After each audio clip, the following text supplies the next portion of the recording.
Lise Saubus. Voilà, donc de la communauté de communes de Convergence Garonne, hein, qui est dans le secteur de Podensac, pas très loin d'ici, mais déjà sur les coteaux de l'Entre-deux-Mers, et pas que, du bassin de la Garonne. Et Béatrice, qui est responsable du relais, donc sur le même territoire et sur l'intercommunalité.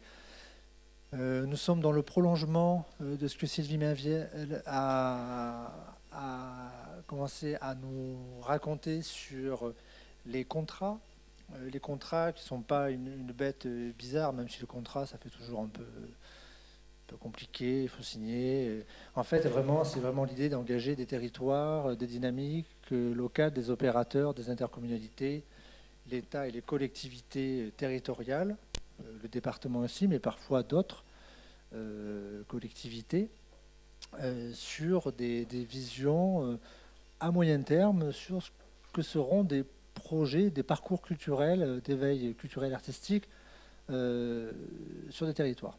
Donc là, on va avoir un exemple, un cas pratique que vont nous raconter Lise et Béatrice, avec toujours cette problématique qu'on a au niveau du département avec les collègues de la direction de la culture et de nos partenaires, c'est jusqu'où on va sur cette question de l'accessibilité pour le plus grand nombre, c'est-à-dire à la fois sur du quantitatif en termes de nombre de personnes concernées par ces projets au long cours, mais aussi sur la partie qualitative finalement. Comment on se donne les moyens, Madame Jarnier le disait, d'une ambition qualitative par rapport à la jeunesse, à l'enfance en général. Alors c'est vrai que les contrats, Lise, tu vas en dire un mot, sont pas forcément axés que sur la petite enfance, hein. Ils sont souvent sur un large public, parfois même tout au long de la vie, hein, puisque finalement la question de l'éducation artistique peut concerner c'est un peu la question aussi des droits culturels, vous l'évoquiez, c'est-à-dire la possibilité d'accéder à un contenu culturel, de pratiquer ou de ne pas pratiquer d'ailleurs. Hein. En tout cas, cette idée que l'EAC, c'est aussi quelque chose qui peut concerner bien sûr des publics scolaires ou périscolaires, mais également des habitants finalement tout au long de leur vie dans leur territoire. J'en dis pas plus, hein, je vous laisse la parole. Oui. Donc moi, je vais commencer par vous présenter le contexte dans lequel nous avons travaillé ce contrat territorial mutualisé à l'échelle de 2 collectivités. Donc c'est vrai que c'est un laboratoire unique en son genre.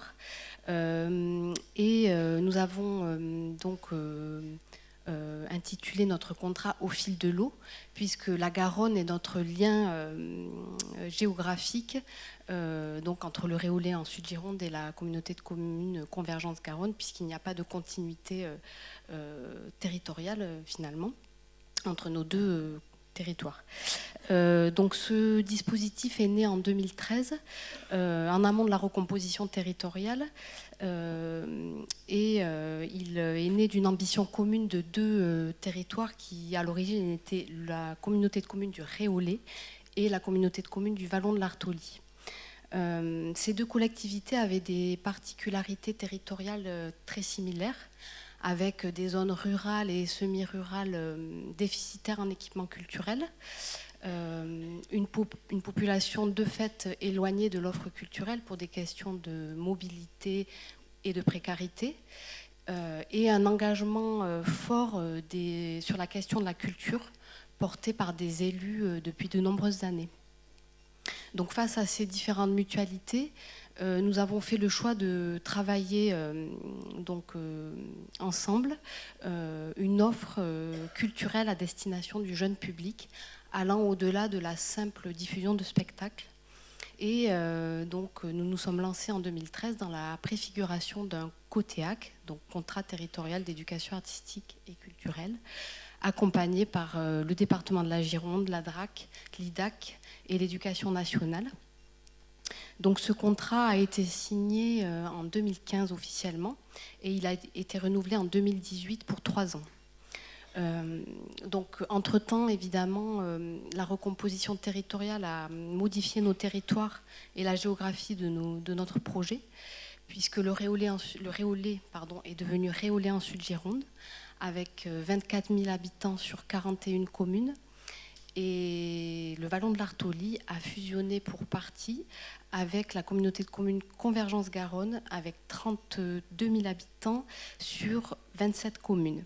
Donc finalement, pour notre territoire Convergence Garonne, pour vous donner un ordre d'idée, nous avons triplé notre population et donc triplé nos structures d'accueil petite enfance, puisqu'aujourd'hui nous parlons de ce public. Voilà, ce qui n'est pas négligeable dans la mise en œuvre de ce dispositif. Donc aujourd'hui, nous développons 5 parcours, donc de la petite enfance à l'adolescence, à la fois dans le temps scolaire et dans le temps extrascolaire. Et nous avons vraiment la volonté de travailler en transversalité entre les différents services de la collectivité. Donc nous travaillons évidemment avec nos structures petite enfance, mais aussi avec les centres de loisirs, avec la médiathèque qui vient nourrir les parcours de manière complémentaire à l'intervention artistique. Voilà. Donc ces 5 parcours, évidemment, s'appuient sur les 3 piliers de l'EAC qui ont été présentés tout à l'heure. Donc le voir pour rencontrer une œuvre, le faire pour pratiquer autour de cette œuvre et le dire pour s'ouvrir sur le monde et développer son esprit critique par rapport à cette rencontre. Donc pour revenir sur le sujet de la petite enfance, dès l'origine de ce projet, nous avons souhaité, avec la communauté de communes du Réolais en Sud-Gironde, placer la petite enfance au cœur de notre contrat territorial, en développant un parcours spécifique pour ce public. Il est vrai que sur nos territoires, nous possédions une population assez importante sur ces tranches d'âge. Et à cette époque-là, les COTEAC ne proposaient pas de parcours dédié à cette tranche d'âge. Donc, et de manière générale, en milieu rural également, c'était assez pauvre par rapport à l'offre d'éveil artistique pour ce public. Donc un des objectifs que nous nous sommes fixés était d'approcher la notion de parcours du jeune enfant entre 3 mois et 3 ans, c'est-à-dire en créant une passerelle entre la crèche et la première année d'école. Donc pour répondre à cet objectif, nous avons développé un parcours proposant une rencontre artistique commune entre les professionnels de la petite enfance et les enseignants de première année de maternelle, donc petite section de maternelle. Donc à travers ce parcours commun, les équipes professionnelles ont l'occasion de se rencontrer dans le cadre de temps de formation et dans le cadre des sorties spectacles qui sont vraiment communes. Excusez-moi, je tourne. Donc sur les 4 années que nous avons développées dans le cadre de ce contrat, nous avons pu expérimenter différentes formes d'intervention artistique. Donc vous pouvez les découvrir donc, sur ces photos. Avec, donc, pour synthétiser, en 2014-2015, un travail avec la compagnie Son de Toile autour de l'accueil d'une résidence de création dans nos structures petite enfance. En 2016-2017, nous avons travaillé avec la compagnie Les 13 Lunes autour du spectacle Maman Baleine, qui était présenté sous une forme de conte musical des 3 mois.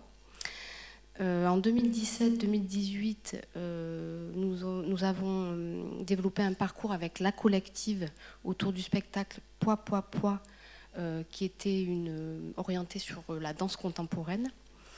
Et enfin, cette année, donc en 2018-2019, nous avons travaillé avec l'association Éclat autour du projet Graines de voix et d'immersion des chanteurs lyriques dans nos structures petite enfance. Et avec l'accueil du spectacle Toi et moi 10 doigts, qui propose une découverte de l'instrument à cordes et du répertoire musical contemporain. Donc pour rentrer dans le vif du sujet maintenant, nous allons donc témoigner à 2 voix avec Béatrice sur une expérience d'accueil d'une résidence de création, donc avec la compagnie Son de Toile, dans nos structures petite enfance, donc en 2014, en structure qui était à l'époque rattachée au Vallon de l'Artoli. Donc la compagnie Son de Toile souhaitait écrire un projet, un spectacle avec et pour les tout petits, en s'immergeant dans leur quotidien et en s'inspirant de leur créativité spontanée autour du corps et du mouvement, de la communication avant les mots, autour de l'expression gestuelle et sonore du corps. Donc dans cette résidence de création, Simon Filippi, donc de la compagnie, avait le désir de donner une place importante à la médiation sous la forme d'ateliers de pratique artistique en direction des tout-petits et sous la forme d'échanges directs, débriefing, bilan, en direction des équipes professionnelles. Donc ce cadre de création lui permettait à la fois de nourrir son écriture par un échange direct avec les publics et d'adapter son spectacle techniquement en lien avec les contraintes spécifiques de ces établissements d'accueil du jeune enfant. Donc à l'époque, nous étions rattachés au Vallon de l'Artolie, donc comme je disais, et nos structures petite enfance étaient rassemblées sur une même zone géographique sous la forme d'un pôle enfance et jeunesse, regroupant donc 2 multi-accueils, un relais des assistantes maternelles et un centre de loisirs. Donc les bâtiments à l'époque proposaient des espaces très vastes qui étaient vraiment propices à la rencontre et à la médiation. Et en amont de ce projet, nous, au niveau du service culturel, nous avions créé des habitudes d'ouverture sur le spectacle vivant, puisque nous proposions à nos collègues chaque année une programmation de spectacles dédiée à la petite enfance. Donc cette résidence, c'était vraiment une opportunité pour nous, pour aller un petit peu plus loin dans une nouvelle manière de rencontrer une œuvre artistique et de la proposer à la petite enfance. Donc en amont de ce projet, nous avons évidemment rencontré les responsables des structures petite enfance et Béatrice a joué un rôle très important pour coordonner ce projet et mobiliser ses collègues. Il a été également très important de vulgariser le propos artistique, de définir la notion de résidence qui n'était pas forcément très claire pour nos collègues qui découvraient aussi ce principe-là. Mais ce qu'on peut dire, c'est que naturellement, les enfants et les professionnels de la petite enfance ont pu participer à un processus de création, des balbutiements de la recherche jusqu'à l'aboutissement à une forme finale de spectacle. Donc moi, je vais passer la parole à Béatrice qui va vraiment témoigner de son vécu par rapport à ce projet. Voilà.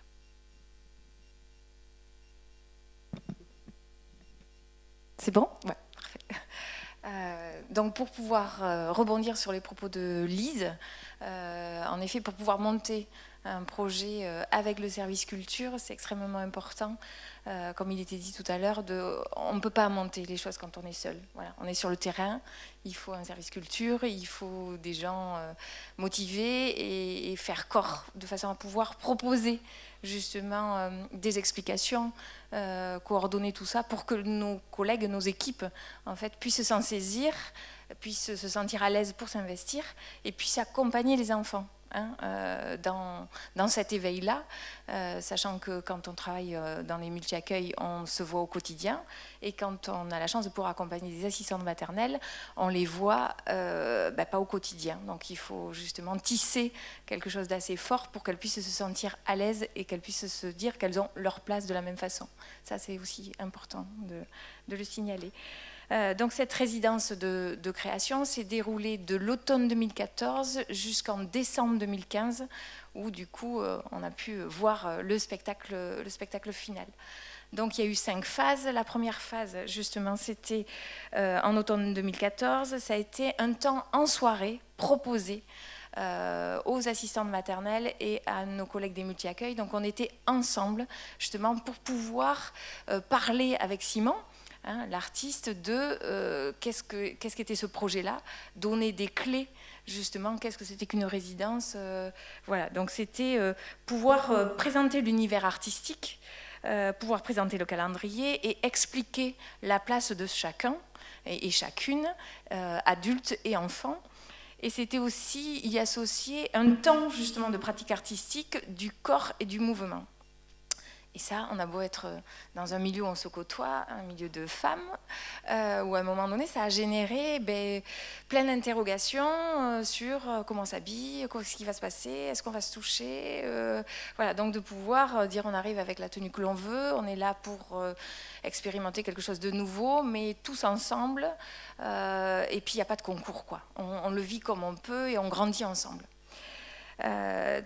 La deuxième phase dans la continuité, ça a été une période justement d'immersion de Simon dans les structures, donc dans les 2 multi-accueils et au RAM, mais on a eu aussi un temps RAM multi-accueil, c'est-à-dire nos collègues du multi-accueil sont venus dans la salle du RAM et les assistants maternels ont été aussi sur les multi-accueils pour vivre ces ateliers.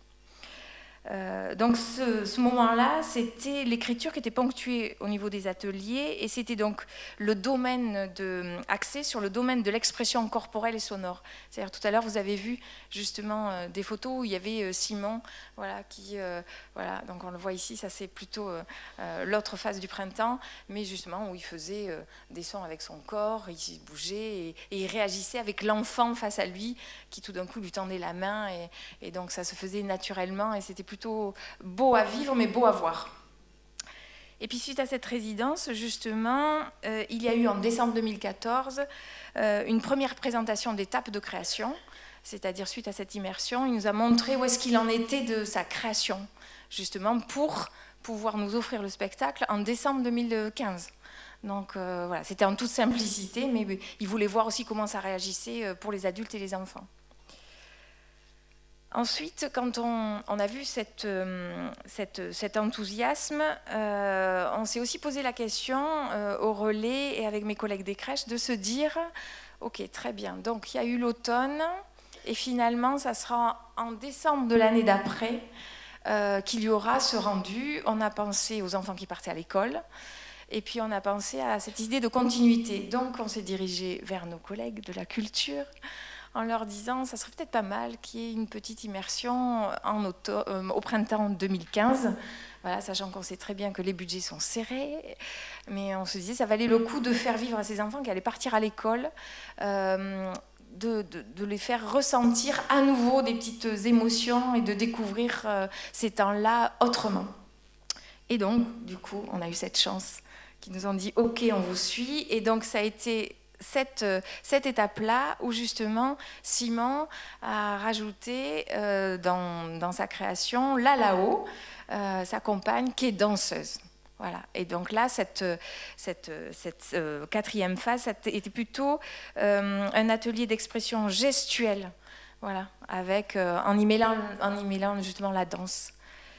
Et donc on a fini par ce spectacle en décembre 2015, le voici. Donc en plus on est hyper synchro, sans le vouloir. Voilà, le voici avec la création d'un arbre.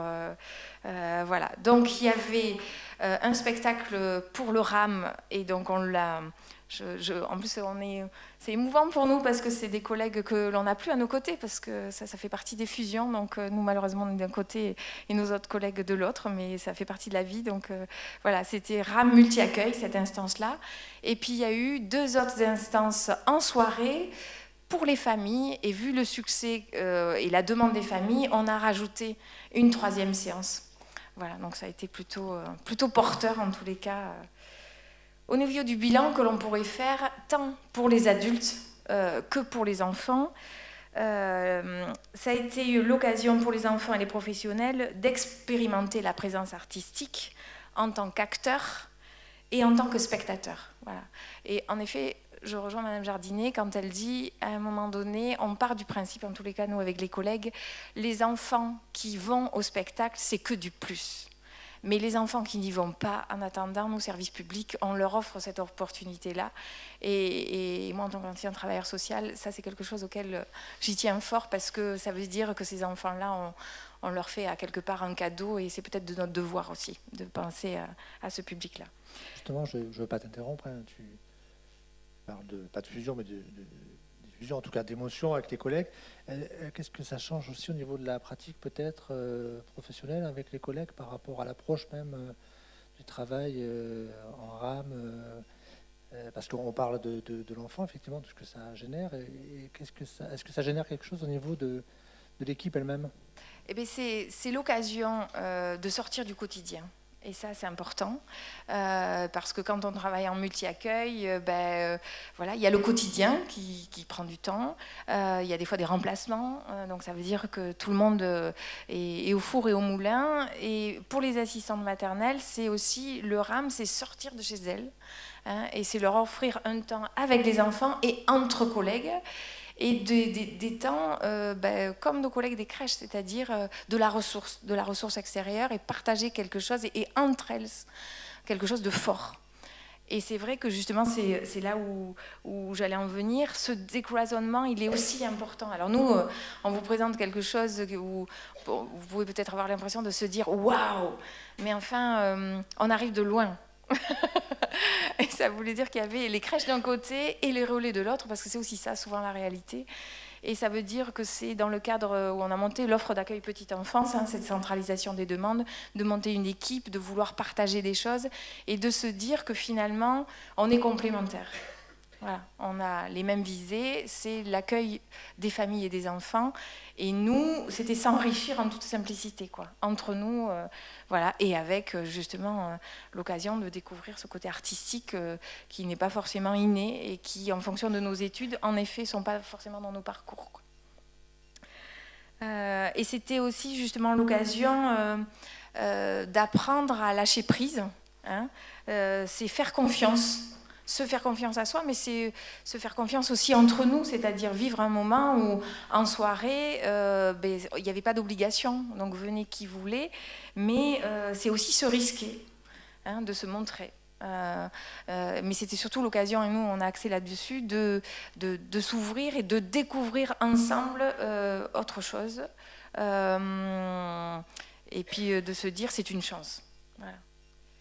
Le temps d'immersion, ça a été l'occasion de temps conviviaux où justement une résidence, nous on était un certain nombre à ne pas savoir ce que c'était qu'une résidence, ce qui veut dire que Simon venait sur une semaine, les ateliers étaient le matin, donc dispatchés sur les structures et cette mutualisation, et l'après-midi j'étais dans une salle pour écrire, mais ça veut dire qu'on mangeait ensemble le midi, donc c'était des temps informels où justement on a eu l'occasion de discuter avec lui de son expérience, de ce qu'il avait envie de nous faire sentir. Après c'est quelqu'un de discret mais qui du coup communique en toute simplicité, et ça c'est vrai que c'est important aussi, ce côté artistique, de pouvoir s'ouvrir et que ça soit accessible. Voilà. Ce projet, et ça rejoint sur la question de la parentalité, ça a été aussi vecteur de transmission vers les parents. Parce que aller voir un spectacle, c'était mêler les professionnels et les parents, c'est-à-dire c'est sortir du quotidien et se voir autrement lors d'une soirée, et finir la soirée et discuter ensemble, manger un petit quelque chose ensemble. Et c'était permettre aussi aux parents, toutes catégories sociaux confondues, ERAM et multi-accueil, d'aller au spectacle et de passer un temps enfant-parent. Voilà. Et puis je finirai là-dessus, c'est aussi s'ouvrir une fenêtre vers quelque chose qu'on ne connaît pas, oser franchir la porte, et ça c'est de notre devoir en tant que professionnel de mettre tout le monde à l'aise pour passer un bon moment et puis pour vivre quelque chose que l'on ne connaît pas ou que l'on connaît, qu'on revoit autrement, mais de vivre des choses ensemble en toute simplicité, et ça je crois qu'on n'y pense peut-être pas assez, mais de pouvoir mutualiser les choses. C'est chacun qui apporte sa pierre à l'édifice qui fait qu'on peut avoir quelque chose d'extraordinaire.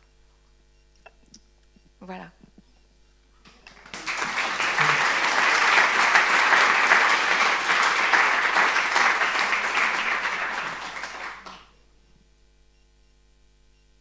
Merci pour ce témoignage. Alors c'est vrai que ça me fait penser parfois, ça c'est même plus large que sur la question des structures RAM, hein, mais on l'évoquait avec quelques collègues aussi, c'est la difficulté qu'on peut avoir dans nos activités à, comment dire, on est tellement pris les uns les autres dans notre cœur de métier, souvent, quel qu'il soit, hein, il est déjà très très chronophage, hein, on ne connaît pas souvent bien le travail des autres, on représente bien le sien, on se surreprésente ou pas d'ailleurs, mais c'est vrai que souvent les passerelles entre, quand on évoquait les questions de l'intersectoriel, c'est comment professionnels de la petite enfance, de la culture, du social, plus globalement, on arrive à faire enjeu commun de tout ça. Il y a libéré assez d'espace, comment dire, d'espace libre dans sa tête pour pouvoir se consacrer à l'objectif commun. C'est des choses qui sont parfois compliquées, on le voit nous, on est confrontés tous à ces problématiques-là. Et, comment on fait pour que la question de l'éveil culturel dans la pratique professionnelle ne soit pas une contrainte de plus, mais quelque chose qui nourrit la pratique et qui nous enrichit mutuellement, d'ailleurs dans nos propres compétences finalement. C'est une question comme ça. Mais...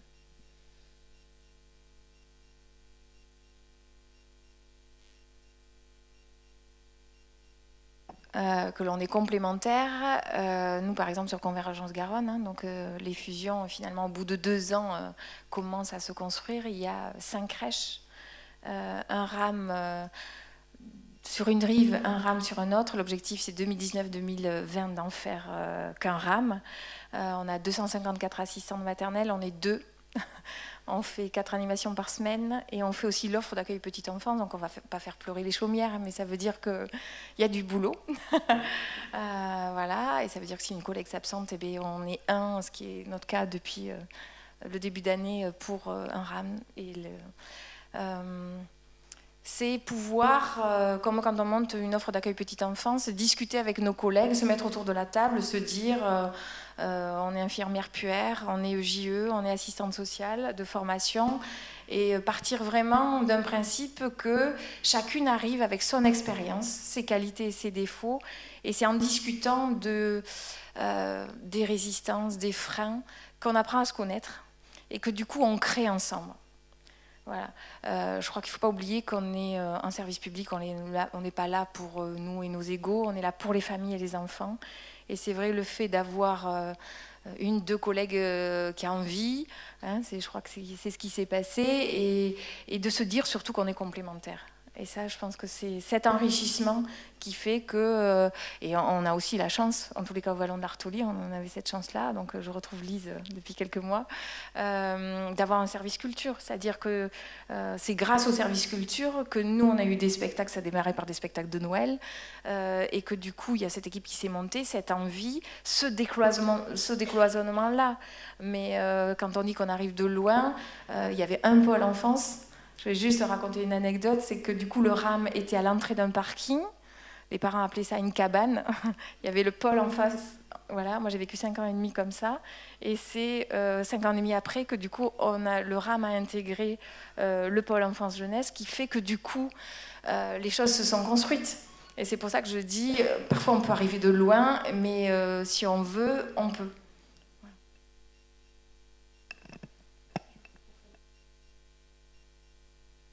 Vous m'entendez ?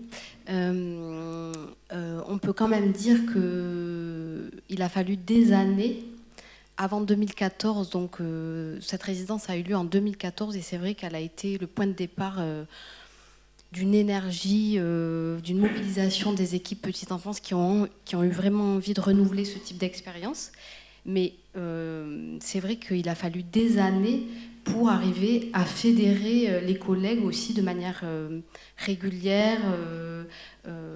Voilà, on a commencé nos projets en dehors du COTEAC d'éducation artistique et culturelle en 2008.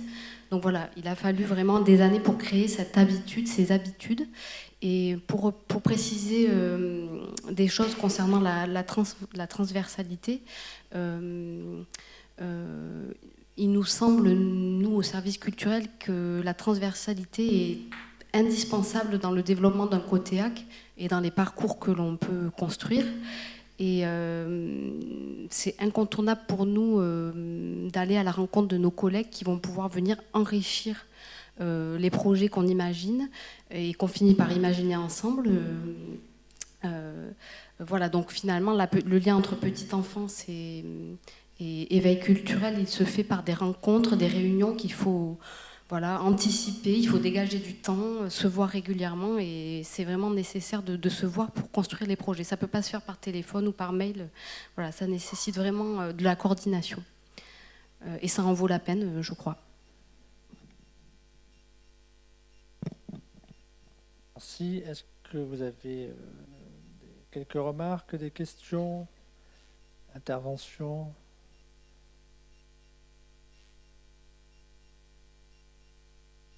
Ça a représenté combien de semaines de résidence finalement pour l'exemple que vous avez donné à l'instant? Une semaine en automne, voilà, 2014, et une semaine au printemps. Ouais, une demi-semaine, oui, au printemps 2015, et une semaine à l'automne 2015. Donc ça a été 2 semaines et demie.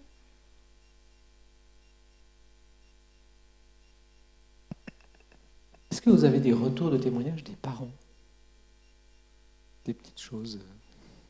Ce qu'on peut dire, c'est, comme le disait Béatrice, le temps de la représentation a été vraiment un succès puisqu'on a eu vraiment des demandes importantes. Donc on a finalement décidé d'en ouvrir une 3e, ouverte à la parentalité. Et on a eu de nombreuses familles qui avaient des enfants donc, à la crèche en 2014, scolarisés en septembre 2015, et qui sont venus ramener leurs enfants sur ce temps crèche alors qu'ils étaient à l'école depuis septembre. Donc ils ont remis un pied dans la crèche pour découvrir la fin du projet autour du spectacle. Voilà, donc pour nous, ça c'est un retour important, même si on n'a pas vraiment eu le temps de discuter avec ces parents-là, mais ils sont revenus et pour nous c'est très important, c'est très positif. Peut-être que toi, Béatrice, tu as eu des retours plus directs. Les parents sont contents de pouvoir aussi accéder à un spectacle. Nous, on est sur un secteur rural, hein, donc tout le monde ne monte pas à Bordeaux forcément. On a de belles choses, parfois un petit peu plus loin, sur Langon comme ça, mais c'était une belle découverte. Je crois que ça a été un bon début, et on peut aussi espérer que justement ça donne envie. Mais on l'a vraiment ressenti, c'était vivre quelque chose avec leur enfant et partager avec l'équipe. Alors justement, ça a été porté. C'est peut-être pour ça que ces enfants qui sont partis à l'école, on a transmis des choses aux parents, et de se dire vous serez les bienvenus, et finalement venez voir le final, quoi.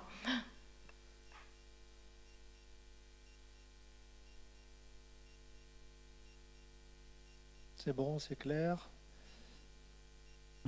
Des projets? Fallait pas, la question qui tue. Des projets?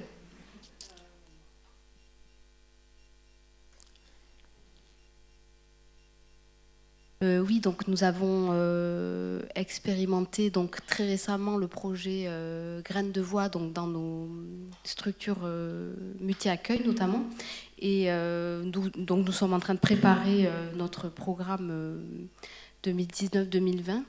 Et voilà, je n'ai pas de projet particulier encore à présenter, mais oui, on espère qu'on aura encore beaucoup de projets en direction du très jeune public. Et que le lien avec le temps de l'école pourra se poursuivre aussi, puisqu'il est vraiment intéressant de travailler sur cette rencontre entre la crèche et la première année d'école. Voilà, et le croisement de ces publics. Donc ça, c'est quelque chose que l'on travaille encore aujourd'hui et qui prendra un peu de temps. Voilà, pour trouver la forme de rencontre la plus appropriée entre ces 2 types d'établissements.